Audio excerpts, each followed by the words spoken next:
Hello everyone, आप सभी का मेरे चैनल एजुकेशन पॉइंट पे स्वागत है। ये मैनेजमेंट अकाउंटिंग वीडियो का सेकंड पार्ट है जिसमें हम रिमेनिंग टॉपिक्स को कवर करेंगे। अब हम बात करेंगे कंट्रोलर के बारे में। कंट्रोलर कौन होता है? यूएसए में टॉप मैनेजमेंट अकाउंटेंट जो है उसको कंट्रोलर बोला जाता है। इसके सेम ड्यूटीज़ होती हैं जो कि एक अकाउंटेंट की थी, मैनेजमेंट अकाउंटेंट की थी। ये इन्फॉर्मेशन को कलेक्ट करेगा, टाइमली उसको मैनेजर्स को प्रोवाइड करेगा, उसकी एनालिसिस करेगा। इन्फॉर्मेशन कलेक्शन दोनों सोर्सेज से होना चाहिए, internal as well as external. जो कंट्रोलर है उसके फंक्शंस को कंट्रोलर्स इंस्टीट्यूट ऑफ अमेरिका ने डिफाइन किया है। तो इसके फंक्शंस हैं, किसी भी कंट्रोलर का पहला काम है प्लानिंग में हेल्प करना। प्लानिंग में हेल्प कैसे करेगा? इन्फॉर्मेशंस को कलेक्ट करेगा, सेल्स फोरकास्टिंग है, प्रॉफिट प्लानिंग है, बजट्स हैं, तो इस तरीके से ये प्लानिंग में मैनेजर्स की हेल्प करता है। Second one is to measure performances. Controller का काम होता है जितने भी एम्प्लॉयज़ हैं उनकी परफॉर्मेंस को एनालाइज करे, क्योंकि जो प्लान्स इसने बनाए थे मैनेजर्स ने उनको एज अ स्टैंडर्ड कंसिडर किया जाएगा और उसके साथ कंपैरिजन किया जाएगा परफॉर्मेंसेस का। Next is evaluation and advising. Controller को पॉलिसीज़ को टाइम टू टाइम एनालाइज करना चाहिए, इवेलुएट करना चाहिए, और अगर उसमें कुछ चेंजेस की रिक्वायरमेंट है तो मैनेजमेंट को इन्फॉर्म किया जाना चाहिए। टॉप मैनेजमेंट को एडवाइस भी दे सकता है ये किसी भी इन्फॉर्मेशन के बारे में, किसी भी पॉलिसी के बारे में। Next one is tax administration. इसमें इसका काम रहेगा टैक्स के बारे में सारी इन्फॉर्मेशन को कलेक्ट करना, कितना टैक्स गवर्नमेंट अथॉरिटीज़ को फाइल करना है वो सारा रिटर्न फाइल करना। Next is reporting to government agencies. Government agencies time to time किसी तरह की रिपोर्ट्स जो है वो डिमांड करते हैं, तो वो पीरियोडिकली रिपोर्ट्स जो है इसको टाइम टू टाइम गवर्नमेंट को सबमिट करनी है। Then protection of assets and of business. Business की एसेट्स का इंटरनल कंट्रोल करना और उनको टाइम टू टाइम एनालाइज करना, इंश्योरेंस कवरेज करवाना, तो ये सारी ड्यूटी कंट्रोलर की रहेगी। Then appraisal of external influences, जो एक्सटर्नल एनवायरनमेंट का इन्फ्लुएंस बिजनेस के ऊपर आ सकता है, वो इन्फॉर्मेशन रिपोर्ट की फॉर्म में मैनेजर्स को सबमिट करना। ट्रेजर, जिसको खजांची भी हम बोलते हैं, तो ट्रेजर का काम क्या होता है? इसका काम proper efficient cash management establish करना है किसी भी बिजनेस के अंदर, ताकि ये जितने भी फंड्स अवेलेबल हैं उसको चेक कर सके, उनकी रिक्वायरमेंट को मॉनिटर कर सके, उनका क्रेडिट कलेक्शन करे, अरेंजमेंट ऑफ लोन्स करे किसी भी बिजनेस के लिए। तो और ये फाइनेंस मैनेजर को असिस्ट करता है फाइनेंशियल ऑब्जेक्टिव्स को अचीव करने के लिए। तो अब इसके फंक्शंस को डिटेल में पढ़ेंगे। तो ट्रेजर का पहला काम है कैश मैनेजमेंट करना। कैश मैनेजमेंट यानी कि जितनी भी कैश रिसीट्स आ रही हैं, कैश पेमेंट्स हो रही हैं, उनका प्रॉपर रिकॉर्ड मैनेज करना, और साथ के साथ एक वॉच रखना कि सोर्सेज ऑफ फंड्स क्या हैं और आपके जो फंड्स हैं वो कहाँ कहाँ यूज़ हो रहे हैं।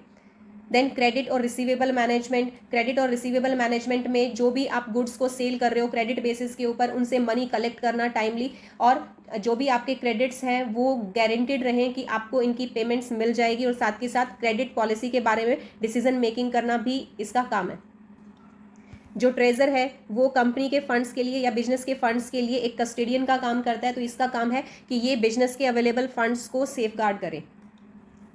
बिजनेस में जितना भी सरप्लस फंड्स होता है उन सरप्लस फंड्स को आगे सिक्योरिटीज़ में इन्वेस्ट करना, ताकि बिजनेस को कभी कोई भी आइडल फंड ना रहे, बिजनेस की कॉस्ट को रिड्यूस करना इसका काम रहेगा, क्योंकि अगर आप बिजनेस के आइडल फंड्स को आगे इन्वेस्ट करेंगे तो बिजनेस को रिटर्न्स जनरेट होंगे।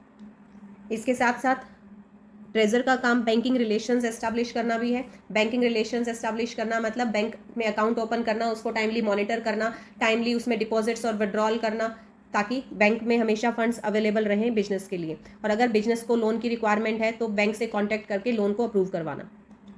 अब हम पढ़ेंगे प्रिंसिपल्स ऑफ मैनेजमेंट अकाउंटिंग, जिसमें फर्स्ट प्रिंसिपल है principle of flexibility. Principle of flexibility कहता है कि बिजनेस का एनवायरनमेंट जो है वो हमेशा चेंज होता रहता है, सारी सर्कमस्टांसेस चेंज होती रहती हैं, तो इसीलिए मैनेजर को जो भी इन्फॉर्मेशन चाहिए वो करंट होनी चाहिए। इसका मतलब हमारा जो इन्फॉर्मेशन सिस्टम है वो फ्लेक्सिबल होना चाहिए, ताकि उसमें इजीली मॉडिफिकेशंस की जा सके, इजीली इंप्रूवमेंट्स की जा सके according to the base of situations. Next principle है management by exception. Management by exception क्या है? मैनेजमेंट अकाउंटिंग के अंदर हमने स्टैंडर्ड सेट किए थे और उसके अकॉर्डिंग हम एक्चुअल परफॉर्मेंसेस को मेजर करते हैं, तो अगर वहाँ पे कोई भी डेविएशन है तो हमें रिपोर्ट सबमिट करनी होगी टॉप मैनेजमेंट को, और साथ में उसके रेमेडी एक्शंस भी हमें बताने पड़ेंगे कि क्या करेक्टिव एक्शंस हैं जो लिए जा सकते हैं।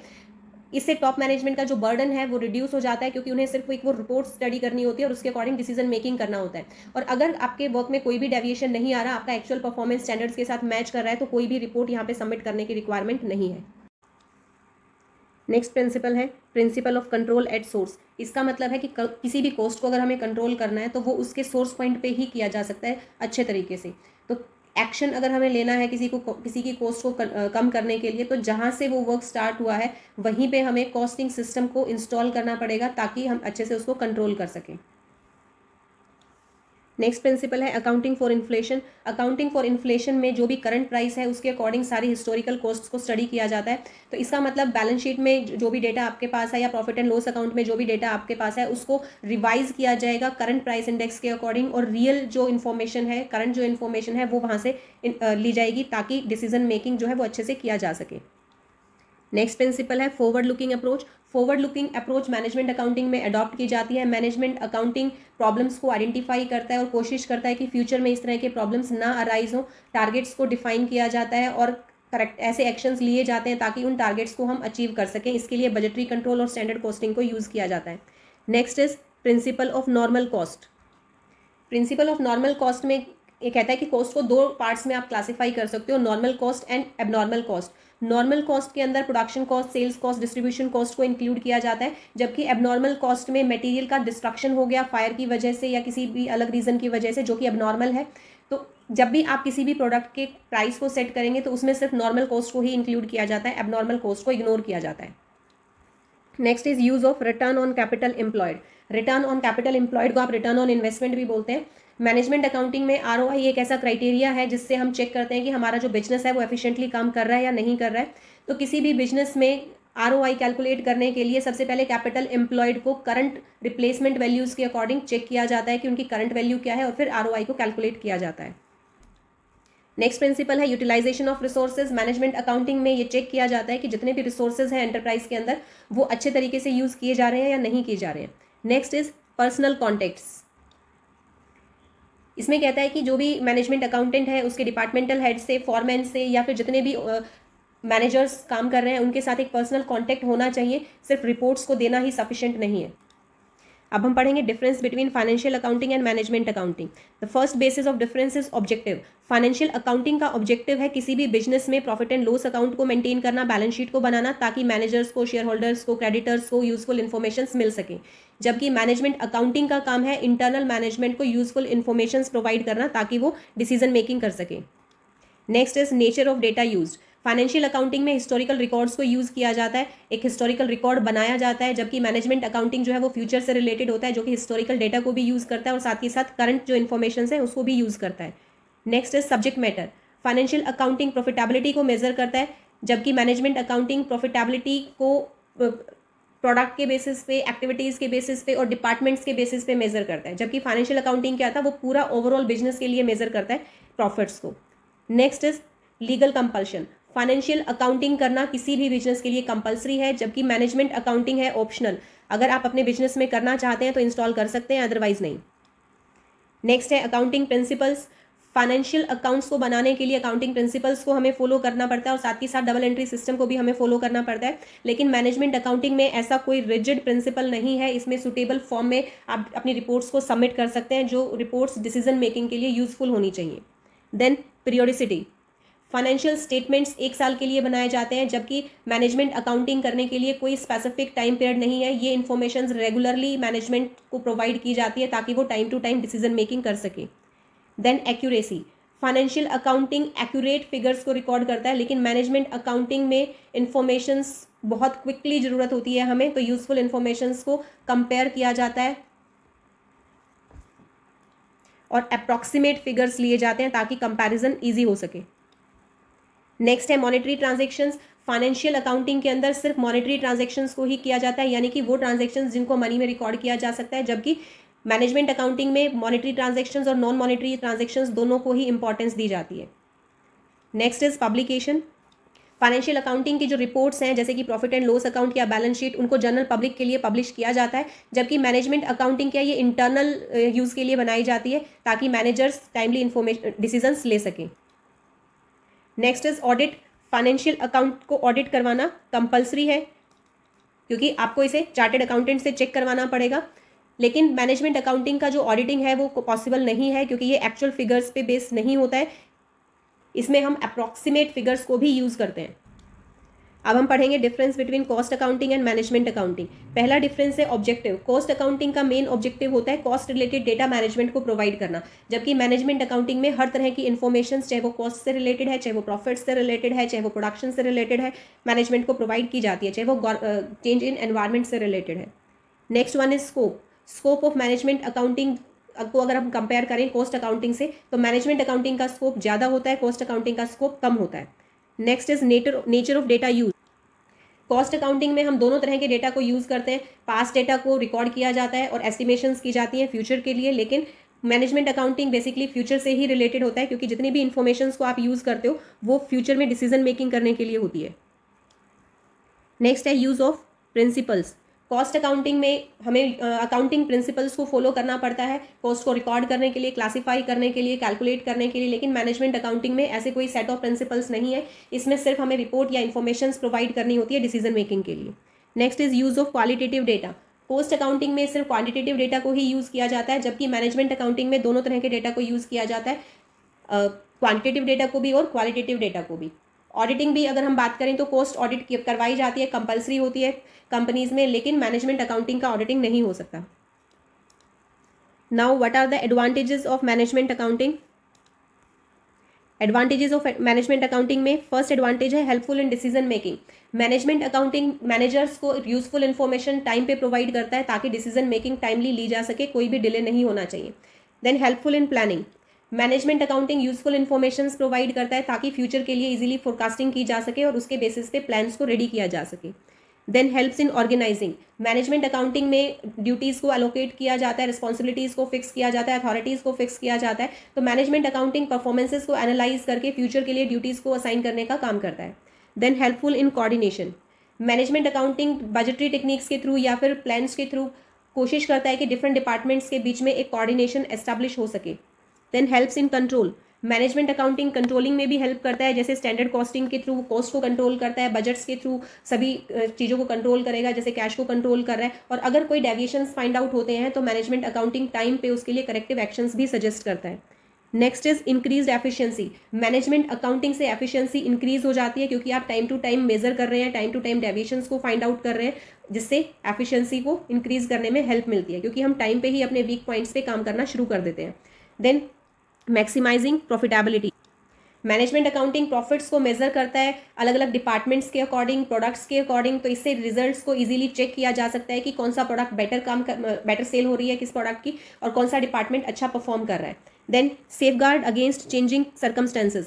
मैनेजमेंट अकाउंटिंग का काम होता है कि वो क्लोज वॉच रखता है, कीन ऑब्जर्वेशन रखता है चेंजिंग एनवायरनमेंट के ऊपर, जैसे कि टेक्नोलॉजी चेंज हो रही है या मार्केट में कोई नया कॉम्पिटिटर आ रहा है, गवर्नमेंट अपनी पॉलिसी चेंज करने वाली तो नहीं है। अगर ऐसा कुछ होता है तो वो उसकी रिपोर्ट टाइमली मैनेजर्स को सबमिट करता है ताकि राइट टाइम पे मैनेजर्स एक्शन ले सकें। Then better service to customers. Management accounting help करता है कि कस्टमर्स को बेटर सर्विसेज मिले, क्योंकि वो कॉस्ट को रिड्यूस करने में हेल्प कर रहा है। अगर कॉस्ट रिड्यूस हो जाती है तो प्राइस भी आपका रिड्यूस होगा, क्योंकि उसमें नॉर्मल कॉस्टिंग को ही इंक्लूड किया जाता है, अब नॉर्मल को नहीं किया जाता है। तो इस तरीके से क्वालिटी को भी हम मेंटेन करते हैं, रेगुलर चेक्स होते हैं क्वालिटी के भी, तो कस्टमर्स को बेटर सर्विसेज देने में मैनेजमेंट अकाउंटिंग हेल्प करता है। Now what are the limitations of management accounting. Management accounting के इतने सारे फायदे होने के बावजूद भी कुछ लिमिटेशंस हैं, जैसे कि पहली लिमिटेशन है limitation of financial accounting and cost accounting. Financial accounting और कॉस्ट अकाउंटिंग मैनेजमेंट प्रिंसिपल्स के ऊपर बेस्ड होती है, जिसमें कुछ अजम्पशंस की जाती हैं, कुछ कन्वेंशंस होते हैं। तो इसी के अकॉर्डिंग जो भी डेटा हम यहाँ से ले रहे हैं वो उन अजम्पशंस के ऊपर बेस्ड है। तो इसकी मैनेजमेंट की इफेक्टिवनेस डिपेंड करती है कि कितना रिलेवेंट डेटा आपको फाइनेंशियल अकाउंटिंग से या कॉस्ट अकाउंटिंग से मिल रहा है। Next is lack of knowledge of related subjects. जो भी मैनेजमेंट अकाउंटेंट है जो आपके लिए बिजनेस के लिए इन्फॉर्मेशन कलेक्ट करके दे रहा है, उसको कुछ बेसिक सब्जेक्ट्स की नॉलेज होनी चाहिए। अगर एक पर्सन को नॉलेज नहीं है, और एक पर्सन को हर सब्जेक्ट की नॉलेज होना बहुत ही मुश्किल होता है, तो इसीलिए इसका प्रॉपर यूज़ नहीं किया जाता। Then affected by personal views. हर एक सिचुएशन को एनालाइज करने के लिए अपने पर्सनल व्यूज़ होते हैं, हर पर्सन एक डिफरेंट कंक्लूजन ड्रॉ करता है सेम इन्फॉर्मेशन के थ्रू, तो इसीलिए मैनेजमेंट अकाउंटिंग को बायस्ड बोला जाता है। Then effect of time element. Management accounting historical data के ऊपर बेस्ड होता है। फ्यूचर डिसीजंस को हम ले रहे हैं हिस्टोरिकल डेटा के बेसिस के ऊपर, जो कि कई बार रॉन्ग हो सकते हैं। Then costly system. Management accounting को इंस्टॉल करना कॉस्टली सिस्टम हो सकता है, क्योंकि आपको एक अलग से स्टाफ की जरूरत है, आपको एक हैवी इन्वेस्टमेंट इसमें करनी पड़ेगी। Then next one is evolutionary stage. Management accounting अभी भी एक इवोल्यूशनरी स्टेज में है, जो कि डेवलप हो रहा है, अभी पूरे तरीके से डेवलप नहीं हुआ है, तो इसीलिए इसकी जो टेक्निक्स हैं वो उसके अंदर कुछ ड्रॉबैक्स हैं जिसको दूर करना जरूरी है। Next is psychological resistance. अगर आप अपने बिजनेस में मैनेजमेंट अकाउंटिंग को इंस्टॉल करना चाहते हो, उसको सेटअप करना चाहते हो, तो एक सेट ऑफ रूल्स और रेगुलेशंस है जो हमें फॉलो करने पड़ते हैं, और इसको इंस्टॉल करते टाइम हो सकता है कि जो भी पर्सन्स आपके ऑर्गेनाइजेशंस में काम कर रहे हैं उनकी अथॉरिटीज़ और रिस्पॉन्सिबिलिटीज़ में कुछ चेंजेस हो जाए, और ह्यूमन बीइंग का नेचर होता है कि वो हमेशा चेंजेस को मना करता है, रेसिस्ट करता है, तो इसीलिए साइकोलॉजिकल रेसिस्टेंस जो है वो इसमें फेस करनी पड़ती है। Next is wide scope.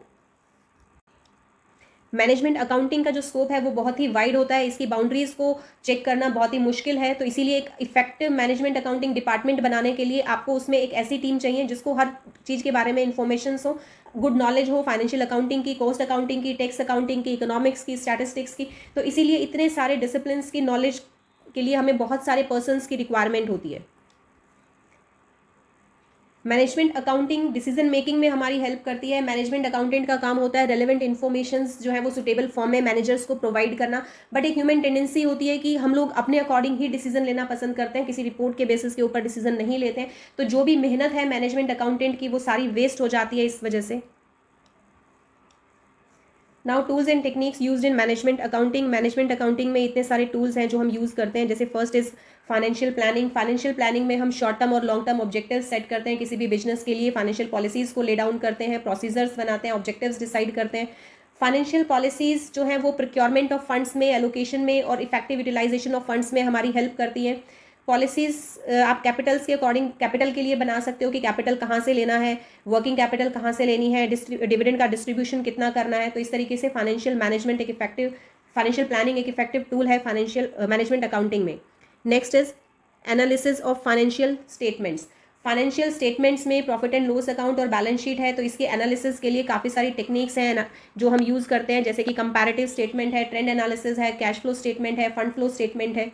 Then historical cost accounting. Historical cost accounting में हमें डेटा प्रोवाइड किया जाता है अलग अलग डिपार्टमेंट्स के अकॉर्डिंग, स्टैंडर्ड कॉस्टिंग में हमारी हेल्प होती है, तो ये जो कंपैरिजंस हैं ये हम कर सकते हैं इजीली हिस्टोरिकल कॉस्ट को यूज़ करके।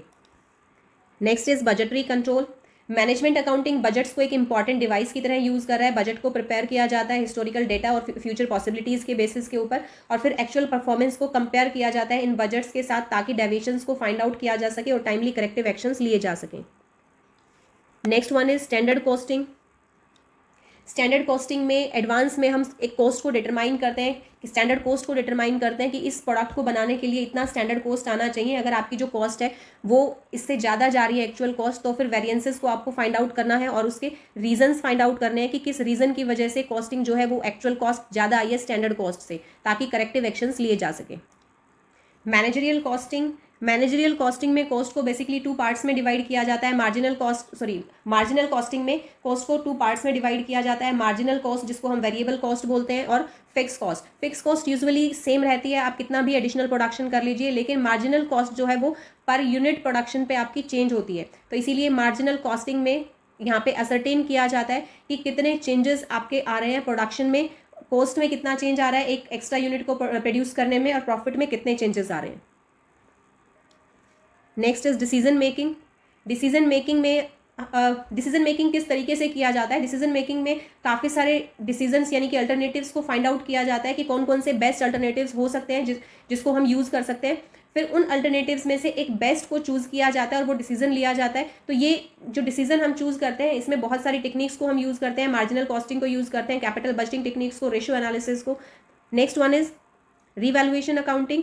रीवैल्यूएशन अकाउंटिंग भी एक मैनेजमेंट अकाउंटिंग का टूल है। रीवैल्यूएशन अकाउंटिंग में जितनी भी एसेट्स हैं ऑर्गेनाइजेशन के अंदर, जितनी भी लायबिलिटीज़ हैं, उनको करंट वैल्यू के अकॉर्डिंग चेक किया जाता है और उसका कंपैरिजन किया जाता है कि रियल इम्पैक्ट क्या है, रियल चेंजेस क्या है बिजनेस में, क्या बिजनेस ग्रोथ की साइड है या फिर लॉस की तरफ है। थैंक्स फॉर वॉचिंग वीडियो, और वीडियो देखने के लिए प्लीज़ वीडियो को लाइक कीजिए और चैनल को सब्सक्राइब करना ना भूलें। Thank you so much.